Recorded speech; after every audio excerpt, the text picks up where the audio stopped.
तो बहुत से स्टूडेंट्स का क्वेश्चन रहता है कि क्या मैम इकोनॉमिक्स में 90 प्लस मार्क्स स्कोर करना आउट ऑफ 100 पॉसिबल है? अगर पॉसिबल है तो क्या बेस्ट स्ट्रेटेजी होनी चाहिए? तो यहां पर बच्चों मैं आपको ये बताना चाहती हूं कि डेफिनेटली पॉसिबल है कि आप इकोनॉमिक्स में 90 प्लस मार्क्स स्कोर कर सकते हो आउट ऑफ 100, लेकिन उसके लिए आपको एक बढ़िया सी स्ट्रेटेजी चाहिए। आप वो वाली स्ट्रेटेजी जो मैं बताना चाह रही हूं आप उसे अप्लाई करो एंड डेफिनेटली आपको रिजल्ट दिखेगा। डेफिनेटली आप इकोनॉमिक्स में 90 प्लस स्कोर कर पाओगे आउट ऑफ 100। तो यहां पर गाइज अब मैं अनरिवील करूंगी कि क्या स्ट्रेटेजी आपकी होनी चाहिए। तो चलिए स्टार्ट करते हैं हमारी वीडियो, जो कि है about how to score 90 plus marks in economics. जय Shri Shyam everyone, this is your educator Sakshi Dua. तो चलिए बेटा स्टार्ट करते हैं हमारी आज की वीडियो थोड़ी सी लंबी रहेगी क्योंकि देखिए टारगेट भी तो हमारा काफी बड़ा है ना। तो ध्यान से इस वीडियो के एंड तक बने रहें अगर आप चाहते हैं कि आपको बेस्ट बेनिफिट मिले इस वीडियो का।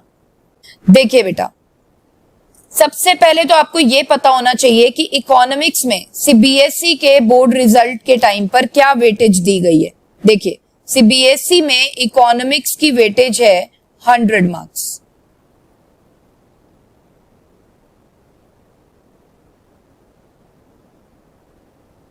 कि ये 100 मार्क्स को कैसे बाइफरगेट किया गया है, तो देखिए इस 100 मार्क्स को कुछ इस तरीके से बाइफरगेट किया गया है कि एक तो होगा सीबीएसई का थियोरी का पेपर ऑफ इकोनॉमिक्स जो कि आपका कंडक्ट किया जाएगा 80 मार्क्स का, ठीक है। और साथ में आपको प्रैक्टिकल वर्क दिया जाएगा इकोनॉमिक्स से रिलेटेड और वो प्रैक्टिकल वर्क है 20 मार्क्स का। मतलब प्रैक्टिकल वर्क की वेटेज है बेटा 20 मार्क्स। अब ये प्रैक्टिकल वर्क क्या है? प्रैक्टिकल वर्क से मेरा मतलब है यहाँ पर फाइल वर्क। तो अब बेटा जो भी बच्चे स्कोर करना चाहते हैं 90 प्लस आउट ऑफ 100 मार्क्स, तो डेफिनेटली उन सबको किस पे फोकस करना है? थियोरी पेपर पे भी अच्छे से फोकस करना है, साथ में प्रैक्टिकल वर्क पर भी अच्छे से फोकस करना है, राइट। तो आइए सबसे पहले हम बात करेंगे कि प्रैक्टिकल वर्क यानी कि फाइल वर्क इकोनॉमिक्स का कैसा होना चाहिए जिससे कि हम 20 में से 20 मार्क्स स्कोर कर सकें। तो देखिए बेटा, सबसे पहले मैं आपको बता देती हूँ कि ये फाइल वर्क जैसे कि मैंने बताया 20 मार्क्स की वेटेज रखता है ओवरऑल, राइट। अब इसका बाइफरगेशन आपको बताती हूँ ताकि आपको समझ में आएगा कि किन चीजों पे आपको ध्यान देना है। इसका बाइफरगेशन कुछ इस तरीके से है कि रेलेवेंस ऑफ द टॉपिक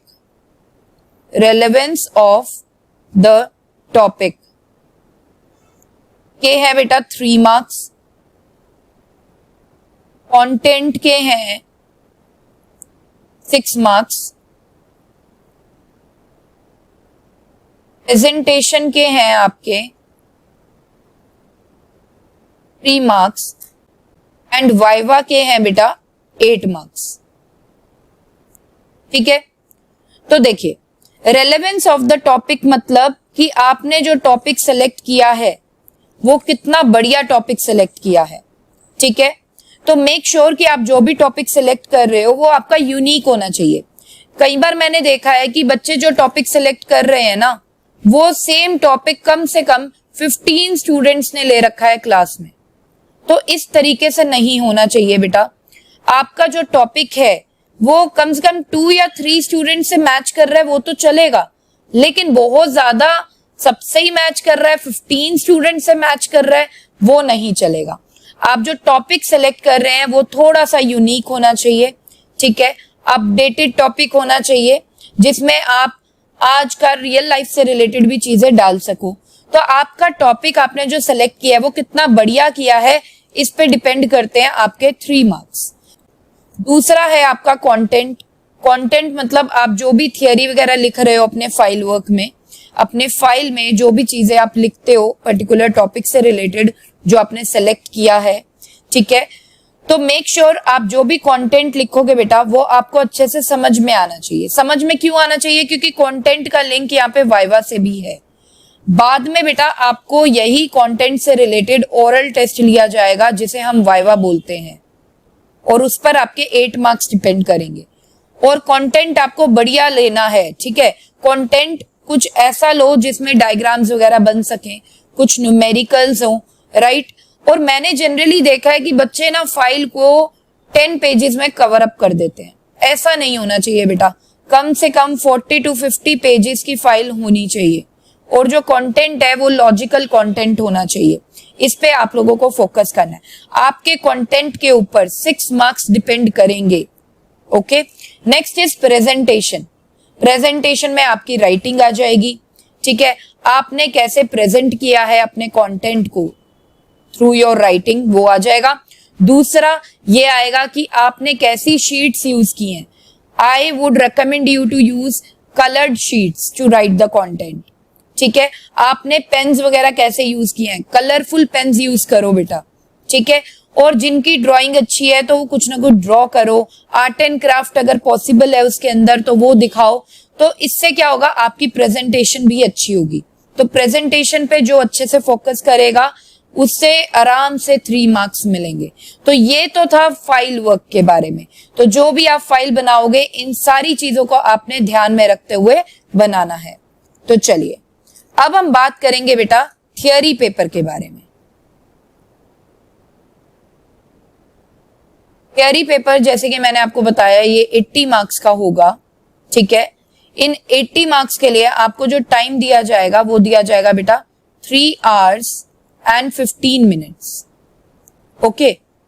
अब 3 hours and 15 minutes में क्या होने वाला है, देखो 3 hours तो आपको मिलेगा ये writing time, this is the writing time, and 15 minutes would be the reading time. CBSE के पेपर में बेटा आपको 15 मिनट्स दिए जाते हैं to read out the questions of the question paper, ठीक है। तो ओवरऑल आपको 80 मार्क्स का पेपर करने के लिए 3 hours and 15 minutes प्रोवाइड किए जाएंगे। देखिए किसी भी पेपर में हम बेस्ट स्कोर करना चाहते हैं अगर, तो हमें उस पेपर में जो जो कंटेंट आने वाला है उसकी प्रॉपर वेटेज पता होनी चाहिए। मतलब जो जो यूनिट्स या चैप्टर्स आने वाले हैं उसकी प्रॉपर वेटेज पता होनी चाहिए, ताकि हम अकॉर्डिंगली अपना टाइम डिवोट करेंगे ऑन द पर्टिकुलर चैप्टर्स। तो देखिए बेटा जैसे कि आपको पता होगा कि इकोनॉमिक्स में आपकी 2 बुक्स हैं, राइट। एक है मैक्रो इकोनॉमिक्स की बुक और दूसरी है बेटा इंडियन इकोनॉमिक डेवलपमेंट यानी कि आईईडी। देखिए जैसे कि मैंने आपको बताया कि ये जो थियरी का पेपर है आपका 80 मार्क्स का होगा। इस 80 मार्क्स में बेटा मैक्रो इकोनॉमिक्स 40 मार्क्स की आएगी और आईईडी का पोर्शन भी 40 मार्क्स का आएगा, ठीक है। आपका जो बेसिकली पेपर है वो 2 सेक्शंस में डिवाइड होगा। सेक्शन ए होगा बेटा मैक्रो इकोनॉमिक्स का और सेक्शन बी होगा इंडियन इकोनॉमिक डेवलपमेंट का, ठीक है। अब यहां पर आप ये देखिए कि 40 मार्क्स की ही है मैक्रो इकोनॉमिक्स, 40 मार्क्स की ही है इंडियन इकोनॉमिक डेवलपमेंट। तो मतलब हमें दोनों बुक्स पर इक्वल फोकस करना है। कुछ ऐसा नहीं करना कि आपने मैक्रो इकोनॉमिक्स पे ज्यादा ध्यान दे दिया, आईईडी पे कम ध्यान दिया, या आईईडी पे ज्यादा ध्यान दे दिया, मैक्रो इकोनॉमिक्स पे कम ध्यान दिया। ऐसा नहीं करना है, हमें दोनों बुक्स को इक्वली ट्रीट करना है, ठीक है। तो चलिए अब सबसे पहले बात करेंगे बेटा मैक्रो इकोनॉमिक्स के बुक की। As we know that macro economics की बुक में बेटा 5 यूनिट्स हैं और ये जो 5 यूनिट्स आएंगी 40 मार्क्स की ओवरऑल, ठीक है। अब बेटा बात करेंगे यूनिट वाइज वेटेज की। तो देखिए फर्स्ट यूनिट जो आपकी है दैट इज नेशनल इनकम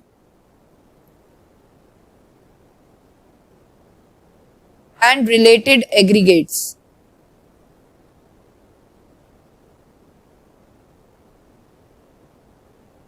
ये आएगी बेटा पेपर में 10 मार्क्स की।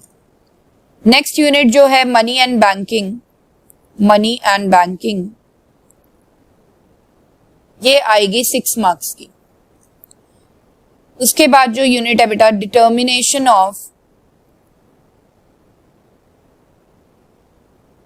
Income and employment,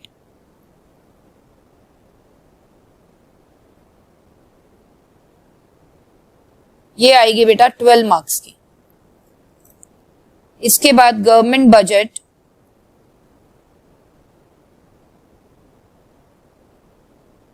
and the economy, ये आएगी बेटा 6 मार्क्स की। इसके बाद balance of payments,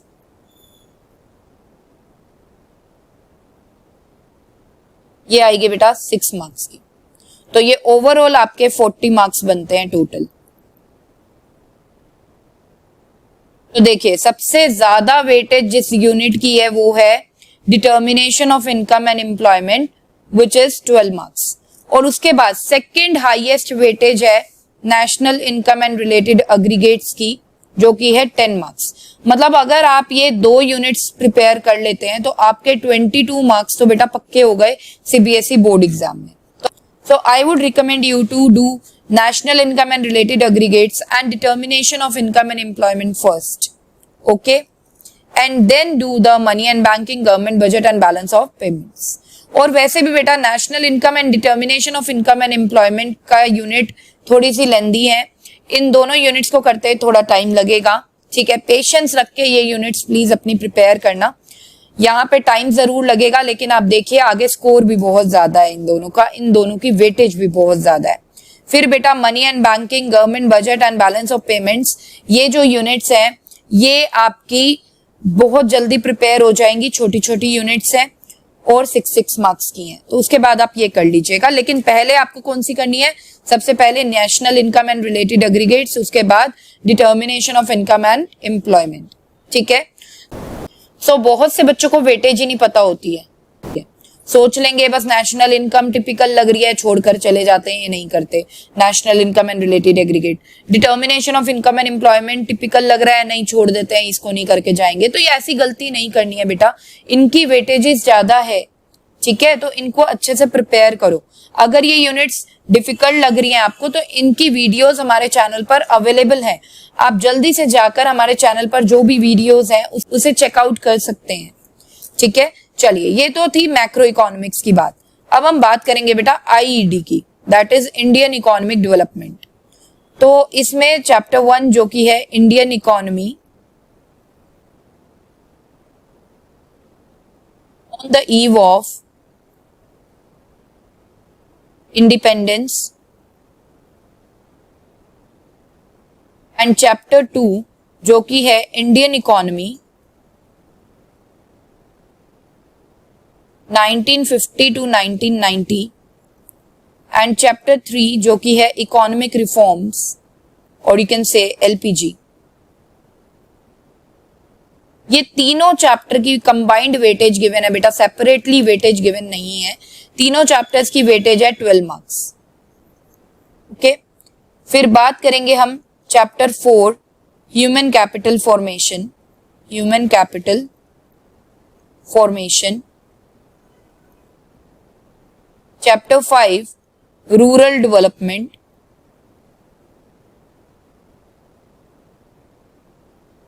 chapter 6 employment,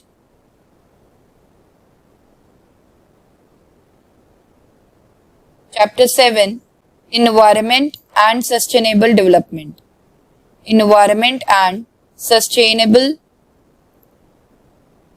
development. ये 4 चैप्टर्स की बेटा कंबाइंड वेटेज गिवन है, ठीक है, अलग अलग वेटेज इनकी गिवन नहीं है, और ये 4 चैप्टर्स आपके आने वाले हैं 20 मार्क्स के।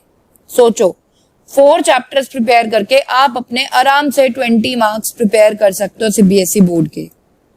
Next chapter 8 which is comparative development और डेवलपमेंटल experiences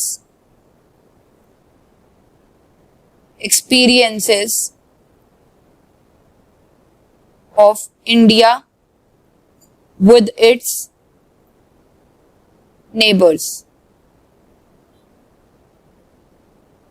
ये है बेटा 8 मार्क्स का, छोटा सा चैप्टर है comparative developmental experiences of India with its neighbours, लेकिन ये है 8 मार्क्स का। तो मतलब आप एक चैप्टर ये वाला प्रिपेयर करोगे तो आराम से 8 मार्क्स आपके पक्के हो जाएंगे सीबीएसई बोर्ड के लिए। तो ये तो थी बेटा आईईडी की वेटेज, ठीक है। अब अब हम बात करेंगे कि किस टाइप के क्वेश्चंस पूछे जाएंगे आपके इकोनॉमिक्स के बोर्ड एग्जाम में। देखिए बेटा, इकोनॉमिक्स के बोर्ड एग्जाम में आपको 1 मार्कर क्वेश्चंस पूछे जाते हैं, ठीक है, जिसमें बहुत सारी कैटेगरीज होंगी। ट्रू फॉल्स, जिसे हम स्टेटमेंट वाइज क्वेश्चंस बोल सकते हैं। अब स्टेटमेंट वाइज क्वेश्चंस मतलब वो जो क्वेश्चंस होते हैं जिसमें 2 स्टेटमेंट्स गिवन होती है, फिर आपसे ऑप्शंस में पूछा जाता है कि दोनों करेक्ट है या दोनों रॉन्ग है या एक करेक्ट है दूसरी रॉन्ग है, ऐसे करके ऑप्शंस होते हैं। तो स्टेटमेंट वाइज क्वेश्चंस मतलब वो वाले क्वेश्चंस जिनमें आपको 2 स्टेटमेंट्स गिवन होती हैं। दूसरा assertion reason questions, assertion reason questions, ठीक है, तो इसमें असर्शन होता है और रीजन होता है और आपको कुछ ऑप्शंस पूछे जाते हैं। तीसरा बेटा नॉर्मल क्वेश्चंस ऑफ एमसीक्यूज, ये सारे होंगे तो वैसे एमसीक्यूज ही, अब यहाँ पर नॉर्मल क्वेश्चन, ठीक है, जो डायरेक्टली क्वेश्चंस पूछे जाते हैं, साथ में 4 आंसर्स होते हैं, ठीक है। Next match the following, match the correct pair आपसे पूछ लिया जाएगा, ठीक है। सो बहुत से बच्चे क्या करते हैं, चैप्टर रीड आउट कर लिया, अब उनको लगता है कि हाँ हमारा चैप्टर प्रिपेयर हो गया। तो नहीं बेटा, ऐसी गलती नहीं करनी है। देखिए, जो भी आप बुक रेफर कर रहे हैं उसके बैक एक्सरसाइज के जितने भी क्वेश्चंस है उसको जरूर देखिए। क्वेश्चन करते हैं ना जब हम, तब हमें और चीजें पता लगती हैं, तब हमारा कॉन्सेप्ट क्लैरिटी और अच्छी होती है। तो इसीलिए जब भी आप कोई चैप्टर कर रहे हैं उसके बैक एक्सरसाइजेस के सारे क्वेश्चन जरूर करके देखें, ठीक है। दूसरा शॉर्ट आंसर टाइप क्वेश्चंस आते हैं, शॉर्ट आंसर टाइप क्वेश्चंस जो कि 3 और 4 मार्क्स के होते हैं, और लॉन्ग आंसर टाइप क्वेश्चंस आते हैं, लॉन्ग आंसर टाइप क्वेश्चंस जो कि 6 मार्क्स के होते हैं। शॉर्ट या लॉन्ग आंसर टाइप क्वेश्चंस में आपको केस स्टडीज भी देखने को मिलेंगी, तो केस स्टडीज को इग्नोर नहीं करना है। देखिए बेटा, जो डायरेक्ट क्वेश्चंस होते हैं ना वो तो बच्चे बड़े आराम से कर जाते हैं, लेकिन जो केस स्टडीज होती हैं वो नहीं करना चाहते। कुछ हॉट क्वेश्चंस होते हैं वो नहीं करना चाहते। हॉट क्वेश्चंस कैसे, जैसे नेशनल इनकम में बन जाते हैं, whether the following items would be included while calculating the national income or not. Number 1, interest on home loan. Number 2, free uniforms provided to the employees, है ना। इस तरीके के हॉट क्वेश्चंस मिस कर जाते हैं बच्चे कि थोड़ा सा दिमाग लग रहा है रहने देते हैं, ऐसा नहीं करना है बेटा, ठीक है। आप अगर बैलेंस ऑफ पेमेंट्स की बात करो तो हॉट क्वेश्चन ऐसा बन जाएगा कि इंपोर्ट ऑफ मशीनरी को बैलेंस ऑफ पेमेंट्स अकाउंट में कौन सी साइड पर रिकॉर्ड करें और कौन से कैपिटल अकाउंट में रिकॉर्ड करें या करंट अकाउंट में रिकॉर्ड करें, तो हॉट क्वेश्चन बन सकता है, राइट। गवर्नमेंट बजट से हॉट क्वेश्चन आ सकता है कि कोई भी चीज आपको दे देंगे, पूछेंगे ये रेवेन्यू रिसीट है या कैपिटल रिसीट है, ये रेवेन्यू एक्सपेंडिचर है या कैपिटल एक्सपेंडिचर है, राइट। तो हॉट क्वेश्चन बेटा हर एक यूनिट से बन सकते हैं, तो हॉट क्वेश्चंस पे भी आपको स्पेशली फोकस करना है। और इस बार तो सीबीएसई ने वैसे ही बताया था कि इस बार जो क्वेश्चन पेपर का डिफिकल्टी लेवल होने वाला है वो बहुत ही ज्यादा हार्ड होने वाला है, राइट। तो हमें स्पेशली फोकस करना है हॉट क्वेश्चंस पे, हॉट क्वेश्चंस के स्टडीज, ठीक है, इनको तो बिल्कुल नहीं छोड़ना है। तो यहां तक बच्चों फाइल वर्क के बारे में समझा, इकोनॉमिक्स के थ्योरी के पेपर के बारे में समझा। अब देखेंगे कि हमें कैसे प्रिपरेशन करनी चाहिए। तो देखिए, जैसे ही आप चैप्टर्स को पढ़ लेते हैं, रीड आउट कर लेते हैं, कॉन्सेप्ट क्लियर कर लेते हैं अपना, तो अपने खुद के नोट्स बनाएं, मेक योर ओन नोट्स, ठीक है। और वो जो नोट्स है ना बेटा, वो क्वेश्चन आंसर फॉर्म में बनाएं आप, तो ज्यादा यूजफुल रहेगा, ठीक है। दूसरा, जैसे कि मैंने आपको बताया कि बैक एक्सरसाइज क्वेश्चंस पे सबसे ज्यादा ध्यान देना है, ठीक है। तीसरा, आपको रिवीजन करते रहना है चैप्टर्स की, रिवीजन बहुत ज्यादा जरूरी होती है बेटा, कम से कम हर एक चैप्टर की रिवीजन 5 to 6 टाइम्स कर जाएं। नेक्स्ट, फोकस करें on the sample paper, sample papers released by CBSE. देखिए बेटा, सैंपल पेपर सीबीएसई, तो प्रीवियस एंड करंट दोनों सैंपल पेपर्स कर लीजिए, कम से कम 5 इयर्स के कीजिए।